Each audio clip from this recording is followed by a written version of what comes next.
You're listening to the Bogosity podcast. Hi, I'm Dave. You may recognize me from previous Bogosity episodes. However, I'm not here to talk about that. I'm also part of a podcast, the Superplex Brothers podcast. Head on over to superplexbros.com. You can check out the podcast for video games and pro wrestling.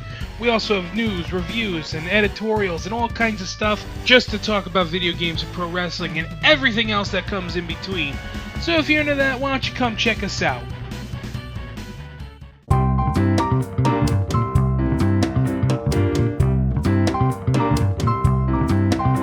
Welcome to the Bogosity podcast for the 6th of July 2015, the podcast that's 5% Neanderthal.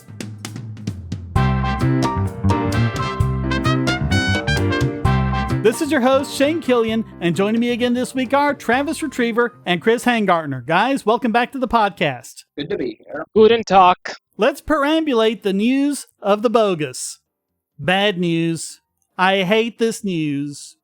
For the first time since 2003, an American has died from measles. Shameful. Oh, let me guess. He had a compromised immune system and got exposed. Well, it's a she, but other than that, yeah, you're right. This is a woman in Callum County, Washington, who was immunocompromised. And so, of course, she either couldn't get the vaccine, or if she had the vaccine previously, it was no longer effective. Now, people who are immunocompromised depend on other people around them being immunized in order to stop the outbreaks, but there was an outbreak in Callum County recently, and so she ended up getting infected, got pneumonia, and died. And the thing about it is, this case illustrates two things. One, if everyone gets vaccinated, then even people who can't get vaccinated can be protected. I mean, how many times do we need to see this in order to get the idea? Yeah, it's just my friend Jason, one of his best friends, has the same problem. He's immunodeficiency from malaria that he caught while on a Christian missionary trip in Africa, and he actually had a similar incident like this, and it almost killed him. Where Oh my God. at first, he lived in a town where unfortunately though the town fell for the whole anti-vaxxer thing, so nobody got vaccinated, and apparently there was a tuberculosis outbreak of all things, and he caught it. And he almost died because of it, because he couldn't properly fight the infection, because all the parents were afraid to get the TB vaccine. Shameful.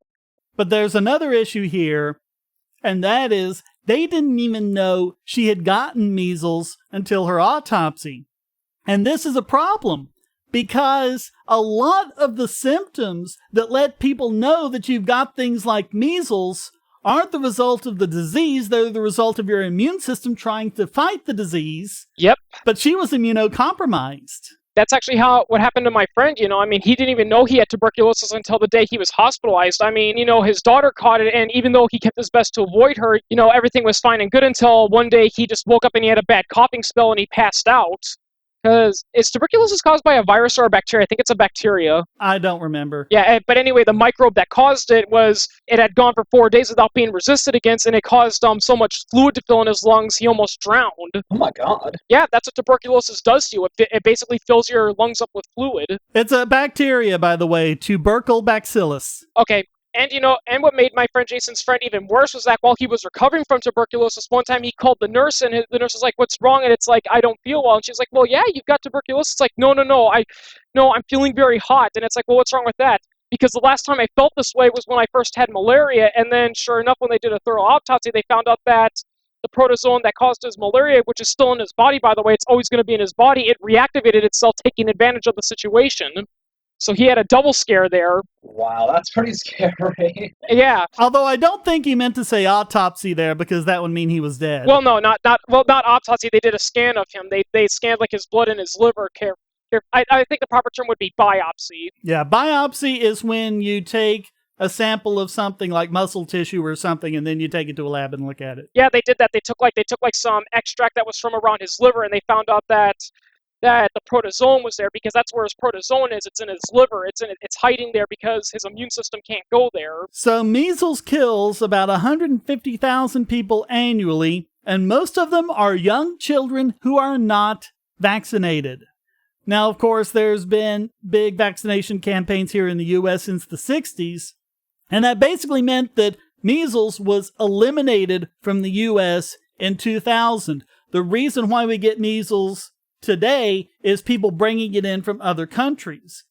But ordinarily, herd immunity would stop that in its tracks. But if you go somewhere where there are a lot of people who haven't been vaccinated, then you get these outbreaks. And the thing about measles is, in order to get herd immunity, you basically need a best case scenario to just barely squeak by with herd immunity. And even if you're just barely squeaking by, there'll still be the occasional outbreak. So this must be like a mega contagious disease then, like mega contagious. Well, it has a high R null or R0, which is the average number of people an infected person will go on to infect, not counting any vaccination or natural immunities or anything like that. And it has an R null of about something like between 13 and 18. Wow. So it's really high. And what's even worse with some of the anti-vaxxers is that they hold, like those measles parties, and they say, well, we'll let them get it naturally when they're young, so that way they'll get natural immunity. And my friend Jason's father-in-law is a biochemist, and he said, obviously these people have never heard of, cases where viruses and bacteria reactivate themselves, because that does happen. That's what causes shingles. Well, not only that, but measles in particular will actually make your immune system weaker for life. Oh, yeah. But, if you go through the math, you need about 93% immunity in the population. Wow. To just squeak by with herd immunity. And when you consider that the vaccination is not 100% effective,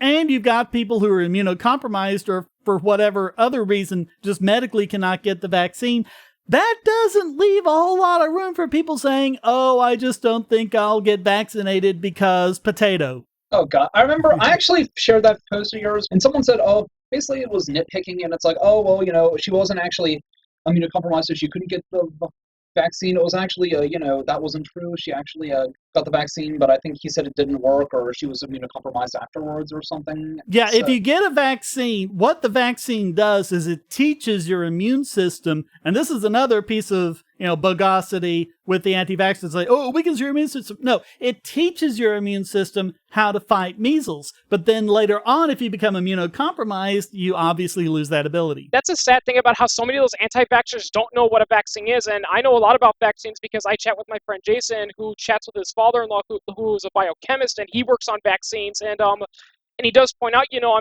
contrary to what people think, a vaccine isn't exactly a dead microbe. It's the way he describes it, the best way I could describe it, it's like it's neutered. Well, there's three kinds. One is live attenuated, and that is like when you get a tetanus jab and your shoulder is sore and stiff for the next couple of days because you've given the muscles in your shoulder a minor case of lockjaw. That's a live attenuated. Then you have dead, which is just completely inert. And then you have a third kind, which is just basically this kind of vesicle, which is just covered with the same proteins that it has. Yeah, and I don't know if it's true or not, but like I said with the tetanus thing, one thing that he says, the vaccines, at least the ones he works on, the way he describes that, they're kind of sort of neutered, which is where they're still alive, but their reproduction rate has been heavily crippled to the point where they can't really do anything except maybe give you a few minor symptoms and all that. Yeah, generally what they do, this is where the chicken eggs usually come in that people talk about. You take the virus and you put it in a chicken egg and you just breed it over 1 billion generations or whatever. And it goes, wait a minute, I'm in a chicken egg. I'm not in my nice, juicy human, so I don't know how to do it. But then over time, it gets better and better at living in chicken eggs. At the same time, it disadapts itself for living in humans. So when you inject it into a human, it goes, wait a minute, this isn't my nice, juicy, tasty chicken egg. I don't know how to do this. Speaking of vaccines, I've been meaning to ask you, so how many lives would you say vaccines have saved since they were a thing? I don't think there's any way to count. Because you don't really know how many people would have gotten the disease. And it's not only that. People aren't getting these diseases and dying as children. And so then they grow up to have children themselves who would not have existed without the vaccine. So do you count them? Things like that. Yeah, not to mention some diseases have been wiped out by vaccines. Good example being smallpox, and polio is on the verge of extinction. It's only prevalent in third world countries, but developed and even developing countries are now having very low levels of it. Well, and we've talked about this before, how India was a really big success story for the polio vaccine. Yeah, something that never would have happened if the anti-vaxxers got their way. Oh yeah. Well, look at Pakistan. Oh, God. Pakistan, I think, is the only country where I understand the anti-vaxxers because it was a fake polio vaccine drive that the military was doing to collect DNA from people to try to find Osama bin Laden. And it's like, can we please just line up all of the people involved in that decision and have them shot? Can we just have a firing squad back for them? Yeah. Oh my God, not only are they hurting people, but they're giving the anti-vaxxers fuel. My God. Not to mention a lot of anti-vaccine people, it seems like they always get their science from either comic books or those biological thriller movies, Or the Hulk. And it's funny because I was watching a movie online, be it with Jason, and we were talking, and his father-in-law was in the room, and it was some sort of biological thriller about this bioterrorist weapon, and it was like this insert generic, African hemorrhagial fever in here. And then they're like, oh my God, it's mutated to it's airborne. And he points out, just because a virus or bacteria mutates, that's not always a bad thing. In fact, in some cases, mutating can actually be a good thing. I mean, that's actually what they did with cholera, if I remember. They mutated it so it was airborne because it turns out airborne cholera is less deadly and less painful than waterborne. Well, because in order for an airborne virus to get passed around, people have to be up and walking around and doing things. As opposed to where you just lay there, die, poop, your poop goes into the water, people drink the water, and you get it that way. Oh my God. Yeah, that's literally what was happening in a lot of these places. And you clean up the water supply, and you just force the cholera to mutate into a less virulent form. Cholera sounds like one of those nasty ones. Like basically, it's not, from what I'm told, it basically makes you shit yourself until you dehydrate and die. Well, that's the waterborne version because that's how it spreads itself. Remember, a lot of those anti-vaxxer and pro-organic people think that a mutant is a guy with 6 arms and laser vision. Yeah, I mean, the mutations are a problem with things like antibiotics because in that case, it's the antibiotic itself that's doing it. It can mutate a resistance to the antibiotic. That can't happen with a vaccine because the vaccine uses your immune system. And basically the way it works is it kills a cell and then takes it into your lymph nodes and then say, okay, what of these cells do I have in my lymph nodes that I can wrap around this to be an antibody? And your body has just made billions and billions of these pretty much at random. And so it just gets the ones that just happen to be best at doing this. So if you and I get the same vaccine, the antibodies that our immune system generates to stop the disease are going to be completely different. And again, going back to biological thrillers and all that, I always laugh whenever time they always say it's a virus because one of the guys I've talked to, as a member of the U.S. Biological and Chemical Weapons Division, at least he used to, and he always laughs at the whole killer virus thing because I've seen some diseases that can make things like Ebola, look like a common cold, and they're not caused by viruses, they're caused by protozoans, and he says protozoans are the worst. Oh, yeah.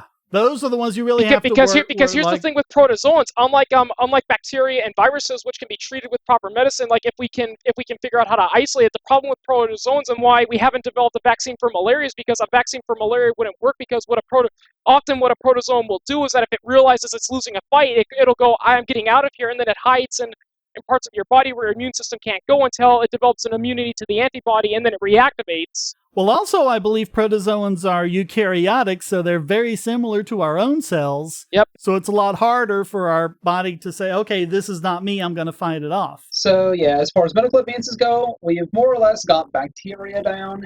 Next is viruses, and hopefully eukaryotes after that.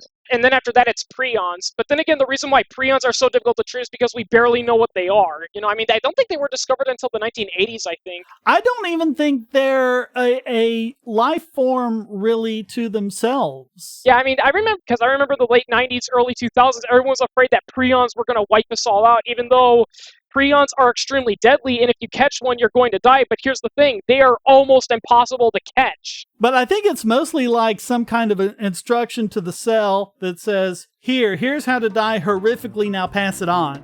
And so the cells just kind of agree to...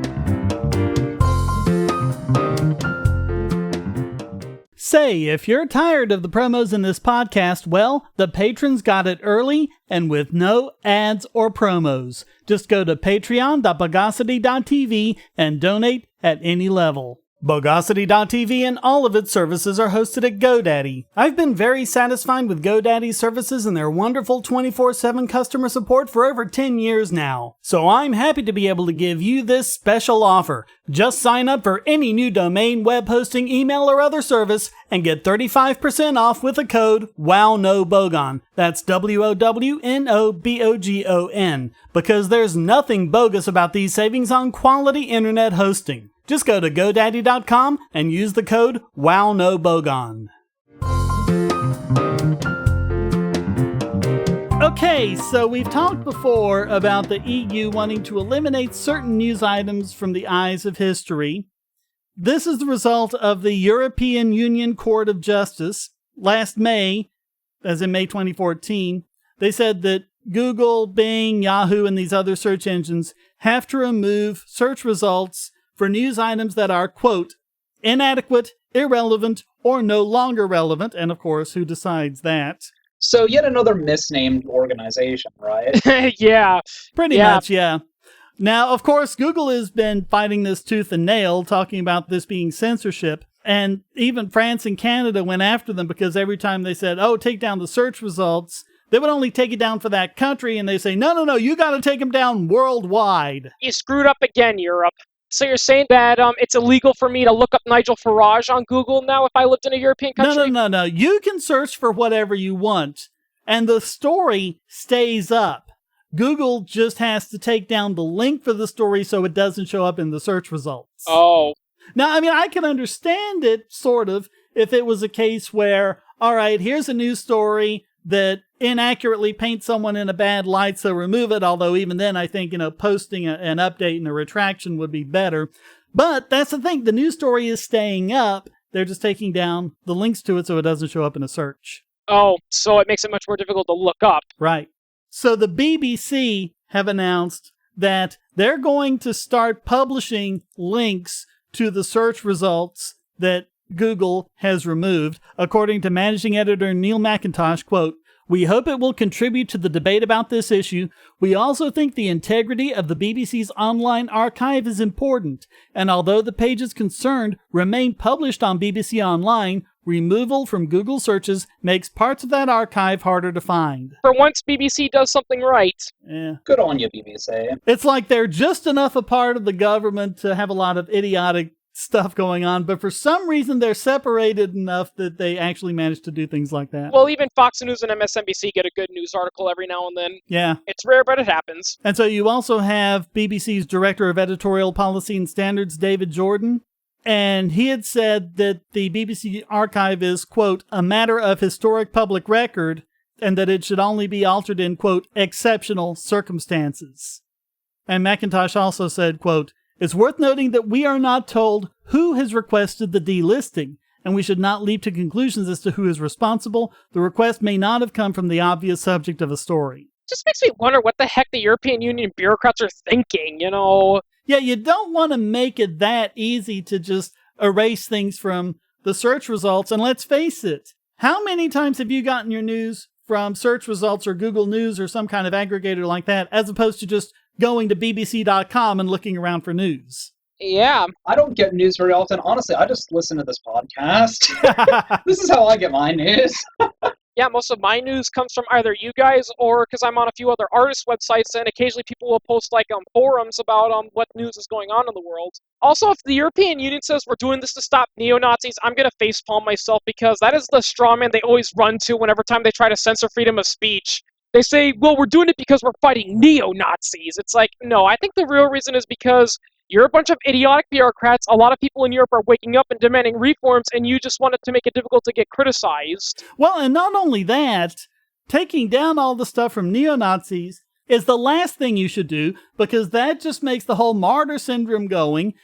Let these people's idiocy just be hanging out there all hairy, green, and naked for everyone to see. I know this is a little off topic, but I literally talked to one German guy who was like this ultra, left-wing social democrat who flat out said freedom of speech is how the Nazis got into power in the first place. Oh my god. It's like, you didn't even study the history of your own country. pathetic. Yeah, the Nazis were totally supporters of free speech. That's why they hired guys to beat up labor unions that protested them. Or burn books. Has he seriously never heard of that? Them doing book burnings. Yeah. I mean, come on. Yeah, their whole index of banned books. That's something else they share in common with the Vatican, but we won't go there. Oh, Yeah. If you're on the Wi-Fi in a coffee shop or hotel, anyone on that network can get your traffic. Do you really trust all of those strangers? For that matter, do you really trust your ISP? A VPN can protect you from prying eyes, disguise your location, and even foil government censors. It's essential in this day and age, so go to vpn.bogosity.tv and you'll be taken to BoxPN. Starting at just $2.99 a month, you can get unlimited high-speed connections to VPN servers all over the world, and they don't log connections, so your privacy is assured. Traveling abroad, just VPN home, and don't worry about what those other governments are doing. Back at home, stop your ISP from traffic shaping and messing with the quality internet access you're paying good money for. You can connect from multiple machines at once, including your smartphone or tablet, and it supports all the secure standards, including OpenVPN and SSTP. Bypass censors and surveillance with your own secure VPN connection. Go to vpn.bogosity.tv.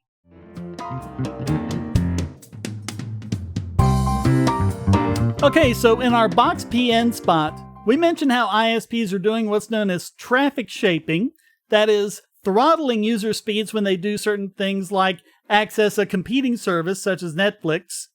Now, a study by Measurement Lab has looked at traffic patterns for different ISPs and shown exactly how bad the situation is. And they looked at major internet providers including AT&T, Time Warner, and Verizon, representing 75% of all the wireline households in the US and 300,000 internet users. And they looked at data from popular websites to all sorts of business and residential customers, and looking at all these content delivery networks. And a lot of times, if you access a really popular website, you're not really connecting directly to that website. You're connecting to a CDN, which has these servers all over the place so they can kind of handle the traffic better. And so what they found is that ISPs regularly, this is called throttling, where they just take your speed down to below the speed that you're paying for. And according to Tim Carr of Free Press, quote, "Data compiled using the Internet Health Test show us that there is widespread and systemic abuse across the network." And one example they give is in Atlanta. Comcast gave them hourly median download speeds for a CDN called GTT of 21.4 megabits per second at 7 p.m. throughout the month of May. For the same time period, AT&T gave them 1/5 of a megabit per second. And this goes back to something we were complaining a while back about with Verizon. AT&T says, hey, when you're sending us more than twice the traffic you receive, then you have to pay us for the privilege. And since they didn't pay, then their traffic gets throttled. And there are a couple of problems with that. First is, all of this stuff is coming from AT&T users who are requesting that website. And the other thing is, when AT&T sells it, it says, okay, you can have, 20 megabits down and 2 megabits up or something like that. They're selling you a lot bigger ratio than just downloading twice as much as you upload. So this is just idiotic. So AT&T's responded to this, of course. Quote, "It would be unprecedented and unjustified to force AT&T to provide free backbone services to other backbone carriers and edge providers. That's not what you're doing." Oh, God, eat a dick, AT&T. It's just your own users. The people who are your customers, who are paying for your service, is requesting this stuff. And then they say, quote, "Nor is there any basis for requiring AT&T to augment network capacity for free and without any limits. Opponents' proposal would shift the cost of their services onto all AT&T subscribers, many of whom do not use opponent services, and would harm consumers." Yeah, they're actually pretending to be helping the consumers. by not giving them the bandwidth they're paying for. Yeah, this reminds me of a joke that a friend of mine told me about AT&T, where the reason why AT&T does so many jerk-off decisions is because they've been a government-backed monopoly for so long that when they finally were on the free market, they started doing all these vicious policies because that's the only tactic they know. Well, and they're basically still monopolies. If you're lucky, you have a choice between two providers, a cable and either a DSL or fiber provider. Thank you. Some places in the country, you actually have more competition, and there you don't have problems like this, and you can get, gigabit internet for, $50 a month or something. Yeah, like I imagine, you know how I am about this internet stuff, but yeah. So I imagine the places where Google Fiber is a thing, or other such places like that, I imagine this is not as big of a problem. Oh man, Google Fiber announced they were coming into Charlotte, and I don't even know what headway they had made into it by this point, but it wasn't too long after that Time Warner, which is the cable monopoly in Charlotte, said, okay, we're going to increase all of our users from 60 megabits to 200 megabits without increasing the price. And I'm looking at that and I'm going, they've been holding out on us. You want to talk about holding out on us? Let me give you an idea. My internet download is 0.9 megabits per second, upload 0.4 if I'm lucky. And this plus basic landline phone with caller ID, no long distance, my family pays $80 a month for that. Wow. Because we don't have any other really good choices around here, and we're so far off the beaten path that we don't really have a choice for stuff like Google Fiber, or, not Google Fiber, but what is that, like a Verizon Fios and whatnot. Yeah. Is it cable? Well, we have a choice of Comcast, I think, too. I think it's Verizon and Comcast that's mainly out here. Okay. If it's Verizon, it might be DSL, and the thing about DSL is the further away you are from, it's called the DSLAM, DSL Asynchronous Multiplexer. Yeah, it's DSL. The further away you're located from that, the lower your connection is going to be. And if you're like 5 miles away from it, forget it. Yeah, that sounds about right. Yeah, like I said, I live in the friggin' boonies, bro. I'm basically so if you were to go outside my house and we're just surrounded by trees, we're really off the beaten path. So, of course, everyone's screaming that the whole solution for this is net neutrality. That's gonna make the situation worse. That one story that you posted, this one family who couldn't get service at Comcast, and it's yeah, because of monopolies. I'm so sick of people whining, saying, you see, the reason they can't get service is because of how far off the beaten path they are. Something made vastly worse by the monopolization. Folks, base Econ 101. Well, and ostensibly the reason for the monopolization was so that they would give it to people off the beaten path. Yeah.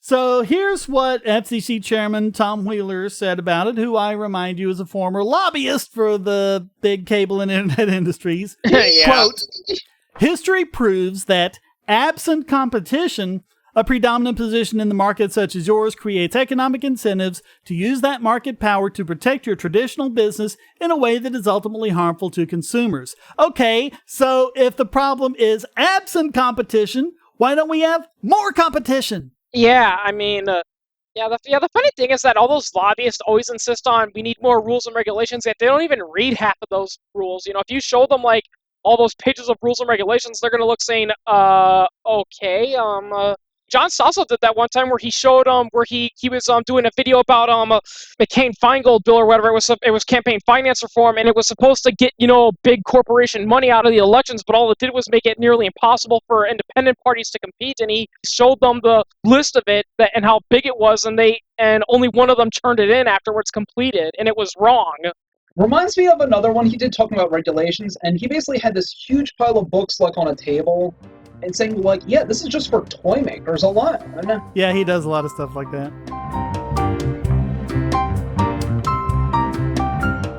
History is written by the winners, and so apparently is economics. That's why there's LibertyClassroom.com. Probably the best single learning resource for history and economics on the web, LibertyClassroom.com teaches U.S. history, Western Civ, and economics from actual university professors. There's lots of free material to get you started, including introductory lectures on all these subjects, and when you sign up, you get the full site's content for just $99 a year, less than the price of 2 cups of coffee a month. And if you type in the promo code Bogosity in all caps, you'll get your first year for just $88. Lectures are available in both video and audio format, so you can watch or listen to them on your computer, your phone or tablet, or in your car. Learn at your own pace about the subjects you're interested in and become a more effective debater. You'll also get access to lots of supplemental materials and even the professors themselves via the discussion forum and even live video chats. Inform yourself against the myths and propaganda of our society. Visit libertyclassroom.com. So we've been covering Uber and Lyft and other ride-sharing services about how the taxi companies don't like the competition and have tried to go whining to government for protectionism. Well, in France, the taxi companies went a step further and actually started engaging in violent protests. Classic. Oh yeah, I read this. Yeah. So yeah, this is French taxi drivers blocking roads to airports and train stations in Paris as part of a protest against Uber. And this is just thousands of them. They burned tires, they turned over cars along major thoroughfares, even scuffles between taxi drivers and other chauffeurs. And they've been seeking out and harassing Uber employees near Paris's major airports and major highways. And the blockade has actually forced some people to actually walk with their luggage to Charles de Gaulle Airport. Yeah, don't you just love peaceful non-violent Europeans? Yeah. Yeah, those wonderful taxi people dealing with those horrible Uber drivers. Oh yeah. Yeah, Europe. Everyone is happy, intelligent, and beautiful. Well, I think Courtney Love Cobain might disagree with you because she got caught in the middle of all that. Oh my god. And when you have a very popular celebrity tweeting about it, Oh wow. it can be an issue. So I've linked to all these tweets. One actually shows a picture of the car with something smashed up against it. I don't know if it was a drink or an egg or what, but it said, "Dude at Kane West, we may turn back to the airport and hide out with you. Picketers just attacked our car. Hashtag Paris Uber strike."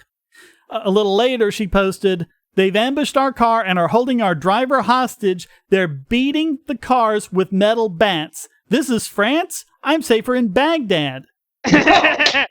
And actually, in a follow-up, she pointed, yes, she had been in Baghdad the previous morning. So she's speaking from experience there. Wow. Yeah. Damn. Yeah, I mean, at least in Baghdad, so as long as you're not wearing a U.S. Army uniform, you're relatively safe there. Yeah, pretty much. Yeah, so to the unions doing this crap, it's like, yeah, tell us more how you aren't, like friggin' mafias and, in this case, even terrorists. Seriously. Yeah. Yeah, that's the thing that pisses me off. Unions talk about how they're all for, peace and democracy, and I'm like, dude, you're using force to drive out the competition? That's something a mafia would do. Oh, exactly. Yeah. Reminds me of that one John Stossel episode where they got the teachers' unions on there talking, and just the lack of self-awareness. They're trying to say, oh, we're for the people, we're not like mafias or gangsters here. And so they get a spokesperson who looks like a stereotypical greased-up mafioso. And I'm like, really? Yeah. Yeah. Oh my god. So a little later, she tweeted, quote, "Francois Hollande, where are the fucking police? Is it legal for your people to attack visitors? Get your ass to the airport. WTF?" Yeah. Yeah. And a little after that, paid some guys on motorcycles to sneak us out, got chased by a mob of taxi drivers who threw rocks past two police, and they did nothing. Yeah. But without police, who would protect people from riders? Yeah, seriously, fuck. Yeah, and my guys. friend my friend Jason heard about this, and he said typical, and I said, why do you say typical? And it's like, because look, when I was in the army, I was stationed in Europe, and I've actually now I'm not saying this for all European countries, like this wasn't. And he actually says, that in particular France, Germany, and Italy, the police there are not very friendly to foreigners. Yeah. I think I remember you also explained it was either a friend of yours. I don't know if it was Jason or not, but it might have been someone else who talked about how the taxi people will really try to rip you off there. Like, I was like, okay, dude, why are you taking me this long route and stuff? It's like, oh, you're a foreigner. What would you know? It's like, because I was stationed here during the war. Yeah, that was Jason. Yeah, some cab driver tried to rip him off by taking the long route, but he told the cab driver, I know what you're doing because I was stationed in Germany and I used to drive through this neighborhood all the time, so I know all the routes. Uber, you can't get away with that. They track your ass with GPS. They know where you're going. Yeah, and the thing with Uber and all that is that you can rate the driver, so if the driver is, a sleazeball who's trying to rip you off, you can tell people, I didn't like this driver. If you're going to get an Uber driver, avoid this one. Oh, and man, if you're like below like 96% or something like that, they'll drop you. Yeah. They have very high standards. Okay, so she also posted a video on Instagram of what was actually happening with the people trying to get in the car, and she posted, quote, "How on earth are these people allowed to do this? The first car was destroyed, all tires slashed and beat with bats. These guys trying to open the doors and the cops are doing nothing? French Taliban? Civil reform needed in France? I want to go home." I don't blame her. Jesus. Yeah, and some of these European countries are warning, why the hell is our tourism industry going down? Yeah. Color me surprised. Oh, but you see, it's also only the Americans who have that kind of sleazeball stuff. Yeah. Gotta love European snobs like that. So she also posted to Instagram a photo with the motorcycle riders who helped get her out of there and said, quote, "We got out after being held hostage for an hour thanks to these two guys. I'm scared out of my wits. Mr. Francois Hollande, president or libertine? I can't believe this really just happened. Love French people, but your government blows." Yeah. Well said. Hashtag happy to be alive. Hashtag Paris Uber strike. WTF. Almost all European governments blow, I'm sorry. European people as a whole are nice and cool, but I'm sorry, guys, but you need to work on your government there because and I will say this, the reason why I kind of sort of hate the European governments a lot more than the US government is simply because the European governments tend to be a little bit more posh about their corruption and all that, Oh, you don't know any better. I've been a politician for almost all my life. I know how things go. You don't know how it goes. A politician, well, if anything, that's a reason not to trust him because he's been a politician all his life. Yeah, Exactly. Come on. So you had some other altercations. There was a 26-year-old man in Lyon. The taxi driver was on strike and wouldn't take him, and so he told the driver he would use Uber, and the driver attacked him. Oh, wow, that's another good business PR, attacking your own customers. Yeah. Yeah, that would be After refusing them service. that would be like if you went to McDonald's and the line was so long and you said, you know what, I'm sorry guys, I'm going to Burger King, and then the manager came out and beat you to a pulp, Or like you went to the bakery and say, I want a cake for my gay wedding. They'll say, we won't give it to you. Say, okay, we'll go somewhere else, and then they come and beat you. Yeah. Then you also had in Strasbourg last week, taxi drivers were posing as Uber drivers. They picked people up, led them to isolated locations, and assaulted them. Classy. And check out what the head of G7, a French taxi service, said, quote, "We are truly sorry to have to hold clients and drivers hostage. We are not doing this lightly." Oh my god! And where's Dave Turcotte when you need him to talk like a gangster? Why Yeah. are you making me do this? Why are you making me do this? It breaks my heart. Oh, It breaks Jesus. my heart. Yeah, I don't want to break your Yeah. fingers like Yeah. that. It hurts me. Why are you making me do this? So, question. How did the French government, or whoever you would call responsible for this, how are they not idiot extraordinaires and or biggest Bogon emitters this week is what I want to know. Well, because we've got people coming up who are worse, believe it or not. Oh my, oh boy, this should be fun. Well, and it's also kind of the same sort of stuff we've covered before. It's going to be real fun to see what tops that.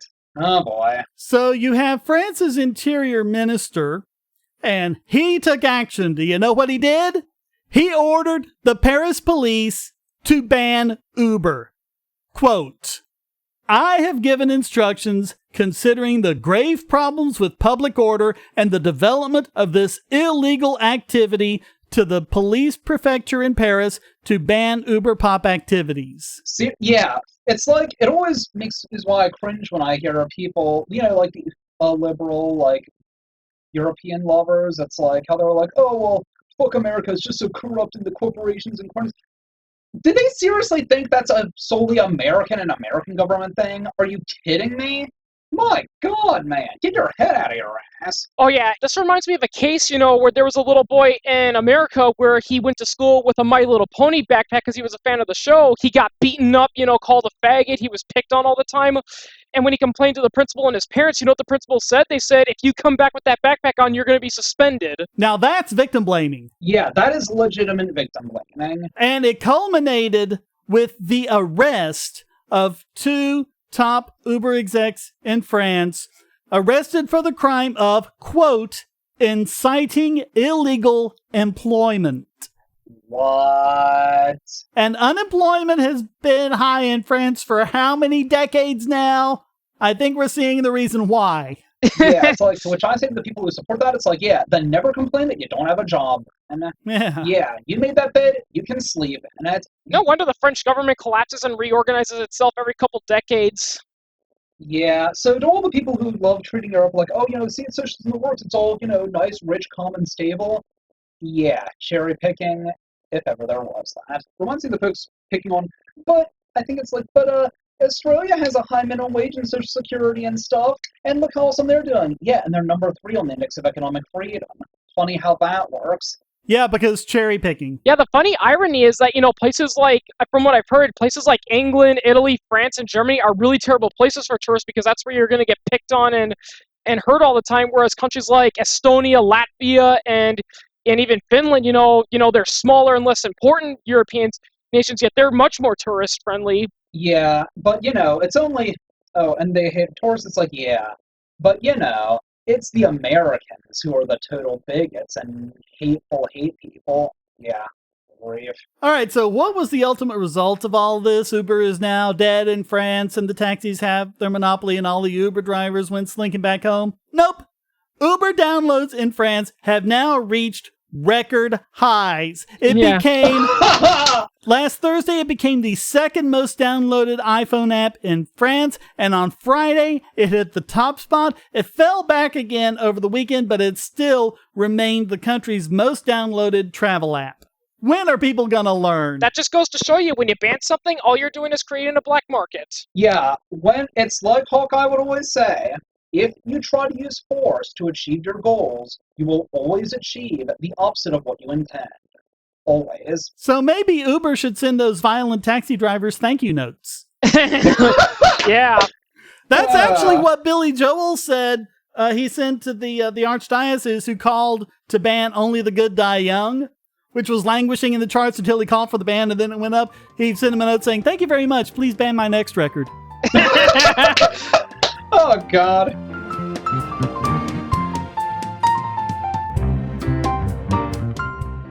Hackers, terrorists, the NSA. But I repeat myself. Your online security is under attack, and the weakest point is your password. That's why you need LastPass. LastPass plugs into your browser and allows you to randomly generate strong, unique passwords anywhere on the web, all protected by one master password. LastPass sets up in minutes and gives you secure automatic logins throughout the web, synchronizing across all your browsers and all your computers, at home, at work, or on the road. It even securely stores sensitive form data, including credit card numbers, backup sensitive documents, membership info, Wi-Fi logins, and more. And with LastPass Premium, you can get these benefits on other applications and even mobile devices, and also get priority customer support. Sign up at password.bogosity.tv for a free month of LastPass Premium. Log in securely everywhere using the last password you'll ever have to remember. Go to password.bogosity.tv and get LastPass now.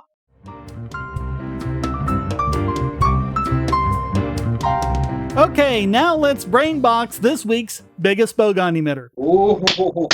And I think most people know by now that we'll go after one of our own if we think he deserves it.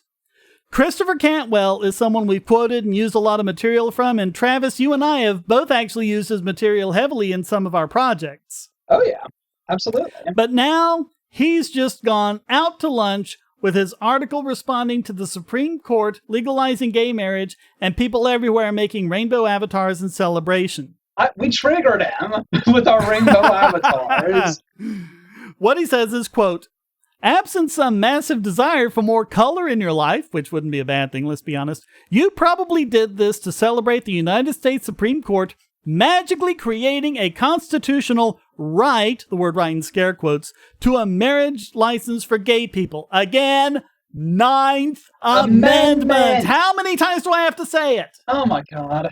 Yeah. The Constitution does not list our rights. We have the rights. Last I checked, it was supposed to authorize our government and tell it what it can and cannot do. And one thing it must do is guarantee equal protection under the laws, which means that whatever you do, license marriage, don't license marriage, whatever, You have to do it that way for everybody. Indeed.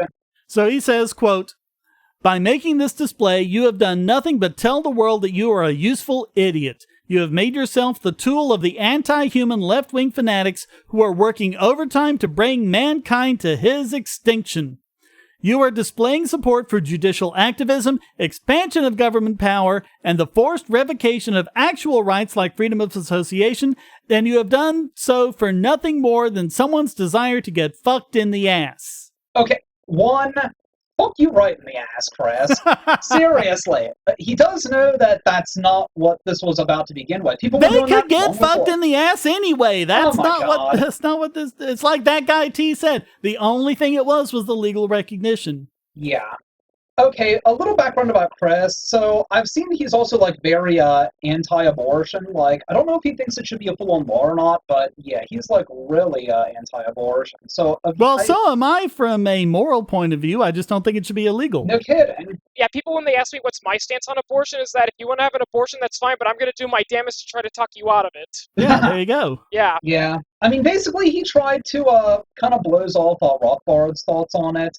And I'll say as much, though I do agree with Rothbard's analysis of it, at the same time, that still doesn't mean I have to like, I'll put it that way. I don't have to like abortion, and I do think it should be minimized. Something tells me that this Chris guy, he sounds like one of those guys where when it comes to like economics and, views on government and all that, he's really, really good, but when it comes to social views, he's out to lunch, because... So far, it's seeming like that, yeah.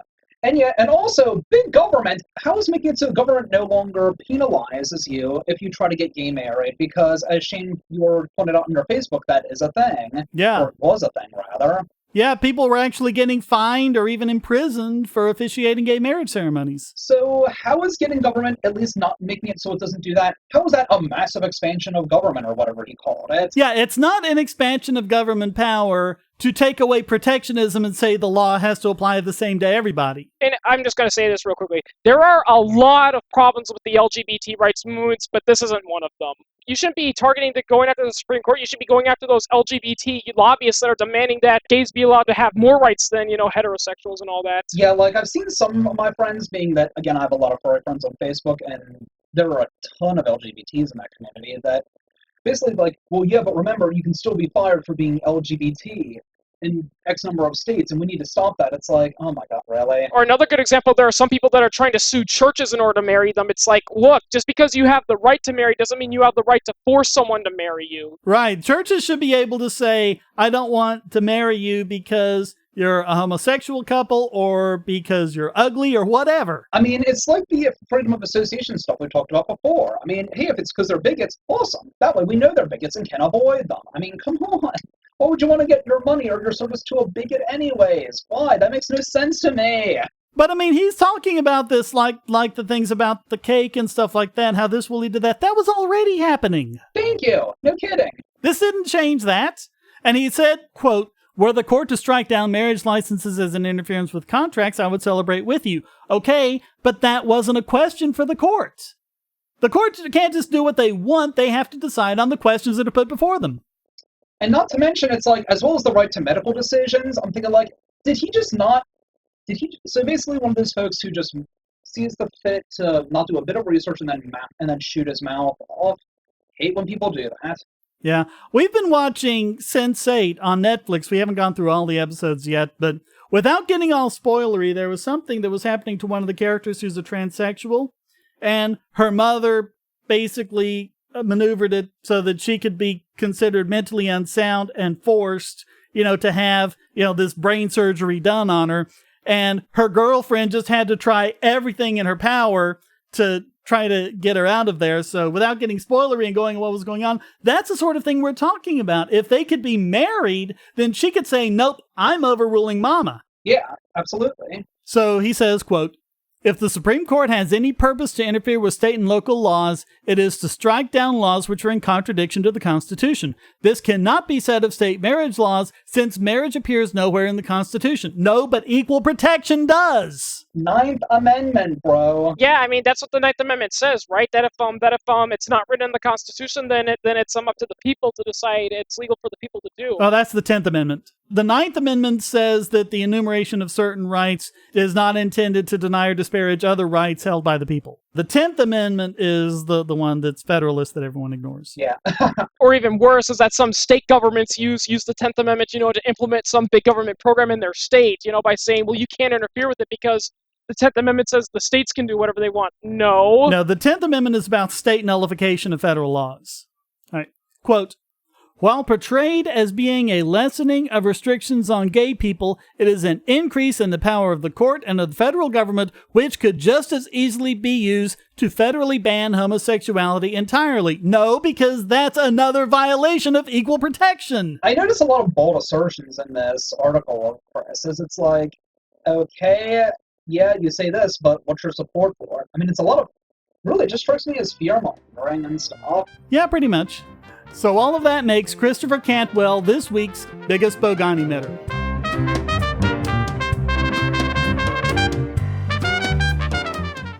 Bogosity.tv is a participant in the Amazon Services LLC Associates Program, an affiliate advertising program designed to provide a means for sites to earn advertising fees by advertising and linking to Amazon.com. Just clear your cookies and go to amazon.bogosity.tv, or check the right-hand side of the podcast page for Amazon's best deals, including the deal of the day and limited-time lightning deals on all sorts of great products. So next time you buy online, go to amazon.bogosity.tv.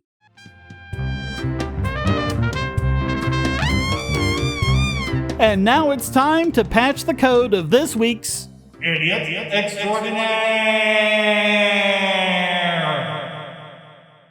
Cue the Arguing with Idiots song.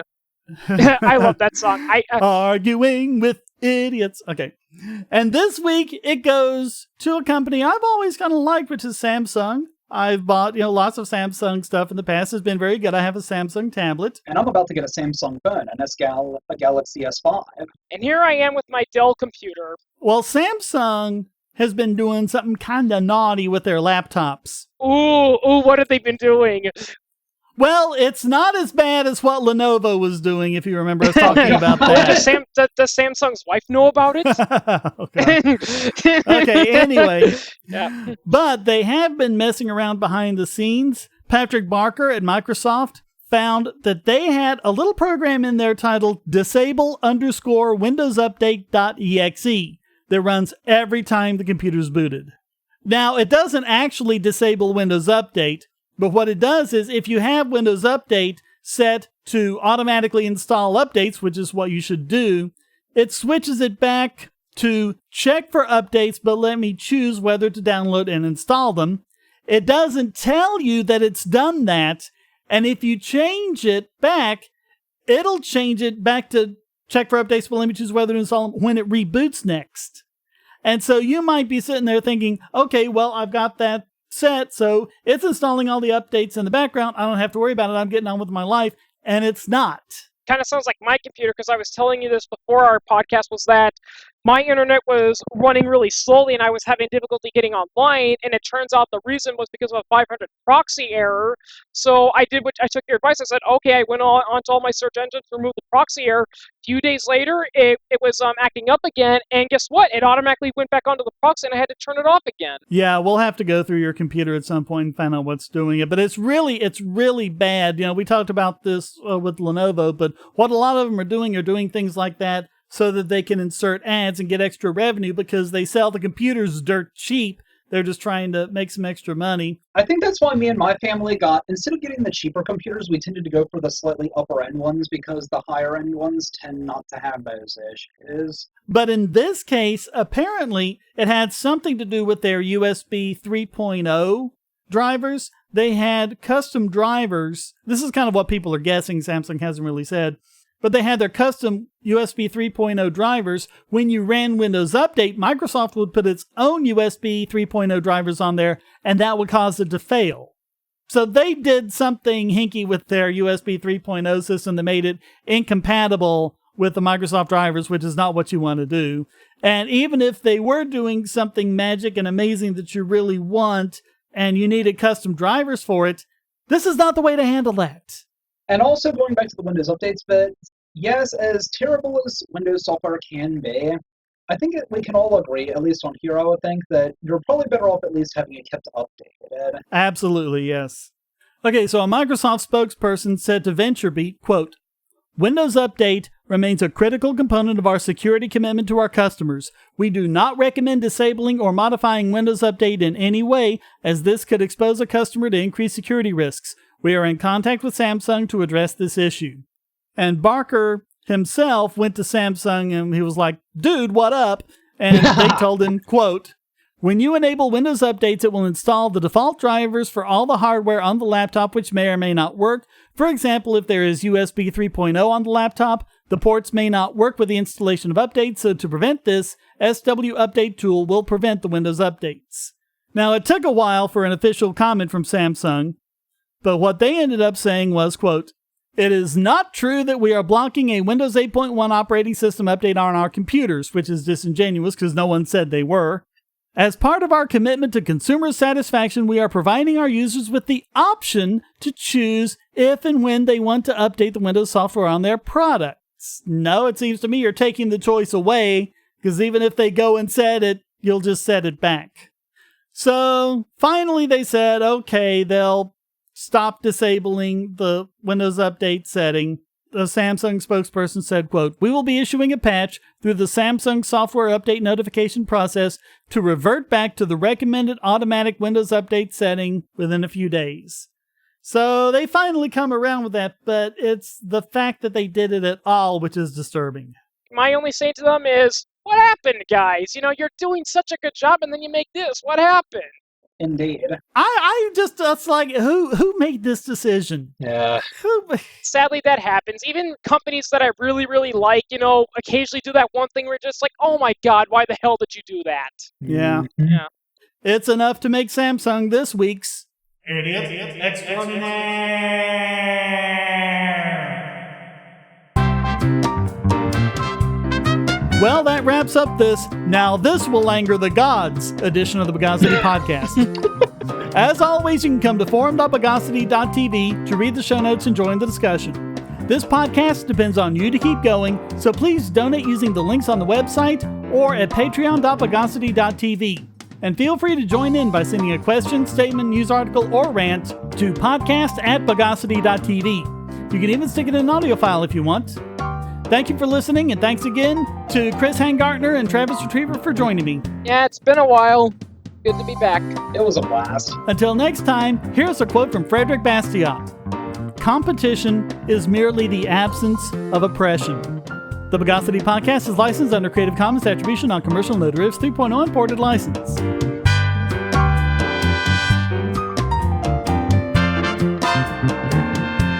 Bogosity.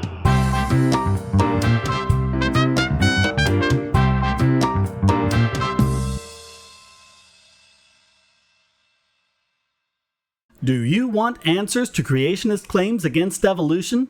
Would you like to know more about evolution yourself, or even engage creationists more directly, with actual peer-reviewed sources to back you up? My book, How Evolution is Scientific, is designed to show the basics of evolutionary theory and how it is so well supported using the scientific method. It's impeccably sourced, with references to the actual scientific material, and is arranged using the creationists' own criteria of what is scientific. Using their own arguments against them, see how evolution is scientific, but creationism is not, based on observations, accurate predictions, logic, and evidence. Get answers to common creationist claims, and even a primer on abiogenesis, the start of all life. It's all in my book, How Evolution is Scientific, available at Amazon and on Kindle, EPUB, and PDF as well. Get How Evolution is Scientific and never be taken in by creationists again. Well, once again, we ended up talking about quite a number of other things that were just too long to fit in the podcast, so please look for an after show coming up tomorrow.